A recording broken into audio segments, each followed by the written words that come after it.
नमस्कार, आप देख रहे हैं चंचल धमाल न्यूज़। अभी हम रजौन पंचायत में हैं और रजौन पंचायत के एक समाज सेवी हैं जो हमारे सामने बैठे हुए हैं और इनसे हम परिचय आप लोगों को कराएंगे।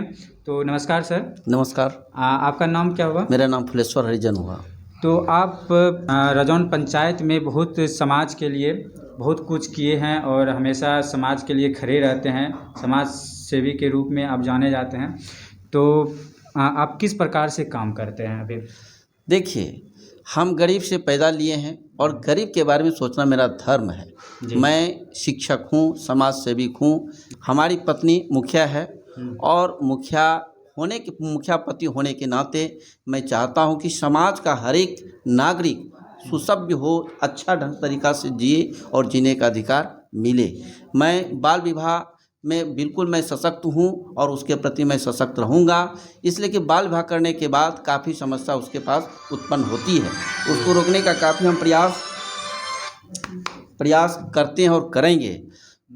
उसके बाद किशोरी के पढ़ाई के लिए, बच्चों की पढ़ाई के लिए हम काफ़ी जागरूक हैं। जब तक हमारी किशोरी जागृत नहीं होगी तब तक हमारा समाज सुधरेगा भी नहीं। किशोरी सुधरेगी तब हमारा समाज भी सुधरेगा।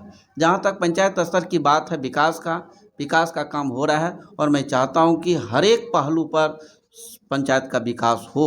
मेरे यहाँ कचरा प्रबंधन का भी कार्यक्रम शुरू हो गया है। पहले WPU बनाना है। WPU बनाने के बाद उसमें कचरा प्रबंधन का हमारा ई-रिक्शा खरीदा जाएगा, डस्टबिन खरीदा जाएगा और प्रत्येक वार्ड में हम सफाई कर्मी की बहाली करने जा रहे हैं। 1-2 दिन के अंदर सफाई कर्मी की बहाली कर देंगे। उसमें एक ड्राइवर का बहाल करना है और किस स्तर पे बहाली होगा? बहाली पंचायत स्तर से होगा।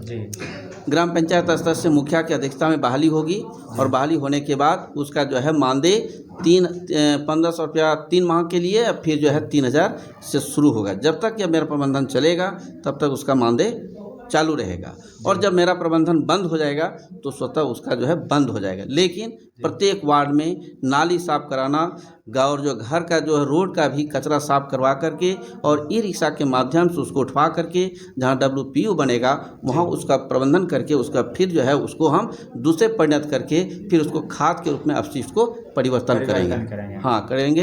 ये मेरा योजना है और इसका एस्टिमेट। वो खाद कहाँ जाएगी? फिर किसान को उस खाद को दिया जाएगा, है ना। वो फिर किसान को दिया जाएगा खाद को। अब वह सरकार की क्या मंशा होगी कि मुफ्त दिया जाएगा या कुछ लागत रखा, ये हम इसके बारे में नहीं कह सकते। लेकिन इतनी हमको जानकारी है कि वह प्रबंधन होगा और प्रबंधन होने के बाद वो खाद अपशिष्ट बनेगा, अब फिर खेत में उसको दिया जाएगा।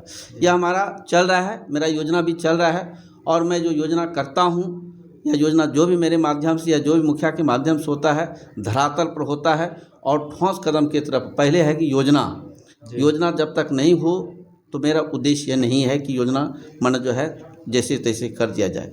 क्या है कि हमको हमारा छवि है, एक शिक्षक होने के नाते मेरी पत्नी है, अगर हमको गाली दे दिया तो मैं उस पद पर रहने लायक नहीं हूँ। मैं भाव में रहता हूँ। मैं भावना से प्रेरित रहता हूँ।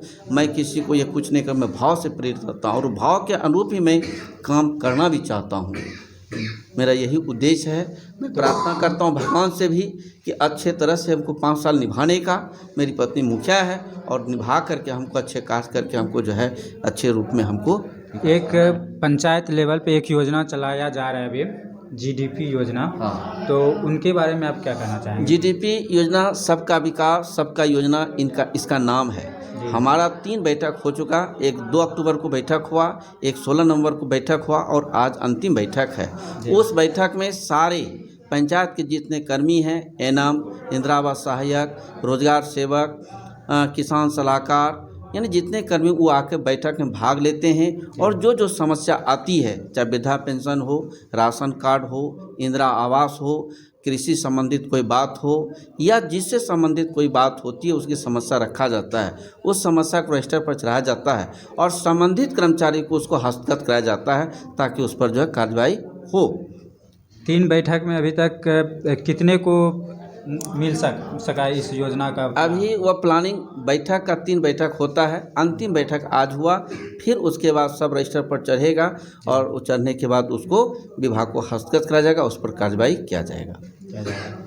तो अभी आप कहाँ के टीचर हैं?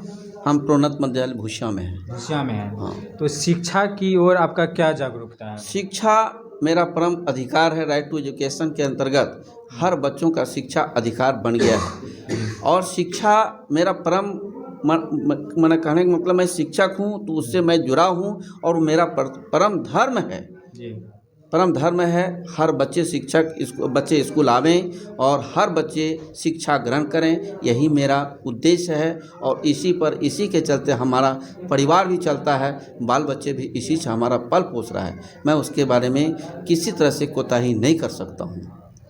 तो अपने पंचायत में शिक्षा के लिए आप क्या कर रहे हैं? शिक्षा के लिए बच्चों को जागरूक कर रहा हूँ, बच्चे को स्कूल भेजने के लिए प्रेरित करता हूँ। लेकिन गार्जियन भी ऐसे हैं कि लापरवाह हो जाते हैं और गार्जियन विद्यालय भेजते नहीं हैं, जिसके चलते क्या होता है शिक्षक लापरवाह हो जाते हैं। लेकिन पहला धर्म है शिक्षक का कि वह कम से कम सप्ताह में 2 दिन गांव घूमे, ग्रामीण भ्रमण करे, गांव भ्रमण करे, बच्चे को उसको विद्यालय बुला करके उसको रखे और उसको उसके लिए व्यवस्था करे। लेकिन शिक्षक क्या है कि लापरवाह हो जाते हैं, अपने मूल बातों से हट करके वह जो है मूल बातों से हट जाते हैं, जिसके चलते शिक्षा भी हमारा उतना विकास नहीं कर पा रहा है।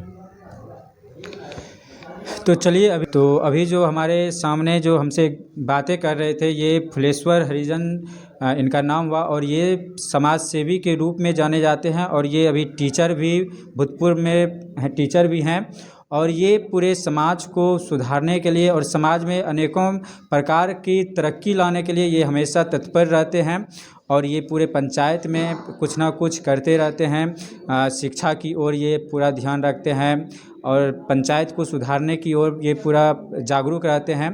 तो ऐसे ऐसे इंसान का ज़रूरत हमारे बिहार में हैं और हर पंचायत में ऐसे ऐसे टीचर का ज़रूरत है, ऐसे ऐसे समाज सेवी का ज़रूरत है।